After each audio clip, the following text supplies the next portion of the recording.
ನಡಿ ಈಗ ಶುರು ಮಾಡೋಣ. ಕೇಸರಿಯಿಂದ ಮನೋಲ್ಲಾಸ ಮನಸ್ಸು ಮತ್ತೇರಿ ಕುಣಿದಾಡಿದೆ ನೋಡು, ಮನಸ್ಸು ಮತ್ತೇರಿ ಕುಣಿದಾಡಿದೆ ನೋಡು. ಕ್ಷಣ ಕ್ಷಣವೂ ಆಚರಿಸಿ ಕೇಸರಿ ಹಬ್ಬ. ವಿಮಲ್ ಬಾಯಲ್ಲಿ ಹೇಳಿ ಕೇಸರಿ. ಬೇರೆ ಯಾವ ಮಾಧ್ಯಮಗಳು ಎಷ್ಟು ಕವರೇಜ್ ಮಾಡ್ತಿದ್ಯೋ ಗೊತ್ತಿಲ್ಲ. ಕೇವಲ ಪ್ರಜ್ವಲ್ ರೇವಣ್ಣ ಹಿಂದೆ ಮಾತ್ರ ಅಲ್ಲ, ರಿಪಬ್ಲಿಕ್ ಕನ್ನಡದ ಕಣ್ಣು ಶಿವಮೊಗ್ಗದಲ್ಲಿ ನಡೆದ ಚಂದ್ರಶೇಖರನ್ ಅವರ ಆತ್ಮಹತ್ಯೆ ಪ್ರಕರಣ, ಅದರ ಸುತ್ತ ಕೇಳೋಕ್ ಸಿಗ್ತಾ ಇರುವ ಭ್ರಷ್ಟಾಚಾರದ ಆರೋಪ, ಇದ್ರ ಬಗ್ಗೆ ಕೂಡ ನಾನ್ ಸ್ಟಾಪ್ ಫೋಕಸ್ ಇದ್ದೇ ಇದೆ. ಈ ಪ್ರಕರಣಕ್ಕೆ ಸಂಬಂಧಪಟ್ಟ ರಿಪಬ್ಲಿಕ್ ಕನ್ನಡದ ಮತ್ತೊಂದು ಸೂಪರ್ ಎಕ್ಸ್ಕ್ಲೂಸಿವ್. ಇದೀಗ ಈ ಹಗರಣ ಕೇಸ್ ಸಿಬಿಐ ಕದ ತಟ್ಟಿದೆ. ಹೋಗಿರೋದು ಸಿಬಿಐ ಮೊರೆ ಬ್ಯಾಂಕ್ನ ಅಧಿಕಾರಿಗಳು, ಯೂನಿಯನ್ ಬ್ಯಾಂಕ್ನ ಅಧಿಕಾರಿಗಳು ಇದೀಗ ಸಿಬಿಐ ತನಿಖೆಯನ್ನ ಕೋರಿ ಮನವಿಯನ್ನ ಸಲ್ಲಿಸಿದ್ದಾರೆ. 94 ಕೋಟಿ ಹಗರಣ ಅನ್ನೋ ಆರೋಪ ಬಂದಿದೆಯಪ್ಪ. ಸರ್ಕಾರದ ಕೆಲ ಪ್ರತಿನಿಧಿಗಳು ಇದನ್ನ ಡೈರೆಕ್ಟ್ ಆಗಿ ಬ್ಯಾಂಕ್ ತಲೆ ಕಟ್ಟೋ ಪ್ರಯತ್ನವನ್ನ ಮಾಡ್ತಿದ್ದಾರೆ. ರೆಪ್ಯುಟೇಷನ್ ಪ್ರಶ್ನೆ, ಬ್ಯಾಂಕಿಗೆ ಕೂಡ ರೆಪ್ಯುಟೇಷನ್ ಪ್ರಶ್ನೆ. ಹೀಗಾಗಿ ತಪ್ಪಾಗಿದ್ಯಾ, ನಮ್ಮ ಸಿಬ್ಬಂದಿಯಿಂದಲೇ ಆಗಿದ್ರೂ ಕೂಡ ಪಾರದರ್ಶಕವಾಗುವಂತ ತನಿಖೆ ಆಗಿ ಹೋಗ್ಲಿ, ಸಿಬಿಐ ಇದ್ರ ಬಗ್ಗೆ ತನಿಖೆ ನಡೆಸಲಿ ಅಂತ ಹೇಳಿ ಯೂನಿಯನ್ ಬ್ಯಾಂಕ್ ಇದೀಗ ಯೂನಿಯನ್ ಬ್ಯಾಂಕ್ನ ಆಡಳಿತ ಮಂಡಳಿ ಸಿಬಿಐ ತನಿಖೆಯನ್ನ ಕೋರಿ ಮನವಿಯನ್ನ ಸಲ್ಲಿಸಿದೆ.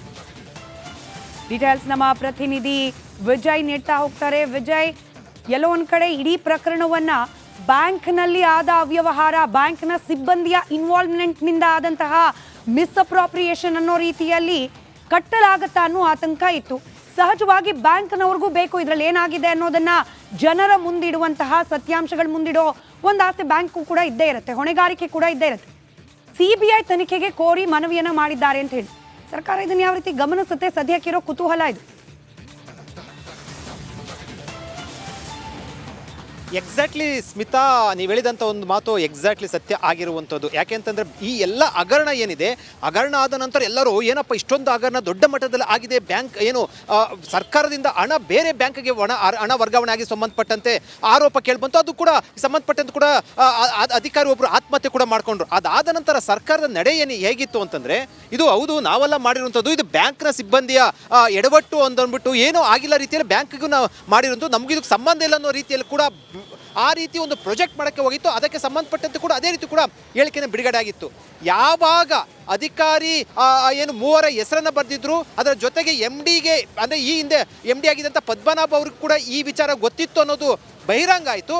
ಆಗ ಸರ್ಕಾರಕ್ಕೆ ಒಂದಷ್ಟು ತಲೆಬಿಸಿ ಆಯಿತು. ಅಷ್ಟಾದರೂ ಕೂಡ ಮುಖ್ಯಮಂತ್ರಿ ಸಿದ್ದರಾಮಯ್ಯ ಅಥವಾ DK ಶಿವಕುಮಾರ್, ಸಚಿವ ನಾಗೇಂದ್ರ ಬೆನ್ನಿಗೆ ನಿಂತಿದ್ರು. ಇದಾದ ಬಳಿಕ ನಿನ್ನೆ ಮತ್ತು ಇಂದು ಬೆಳವಣಿಗೆ ಆಗಿರುವಂಥದ್ದು, ನೇರವಾಗಿ ಬ್ಯಾಂಕ್ನ ಅಧಿಕಾರಿಗಳು ಅಂದರೆ FIR ದಾಖಲಾಗಿರುವಂಥದ್ದು, ಬ್ಯಾಂಕ್ನ ಅಧಿಕಾರಿಗಳ ಬ್ಯಾಂಕ್ ವಿರುದ್ಧ ದೂರನ್ನು ಕೊಡಲಾಗಿತ್ತು ನಿಗಮದ ಪರವಾಗಿ.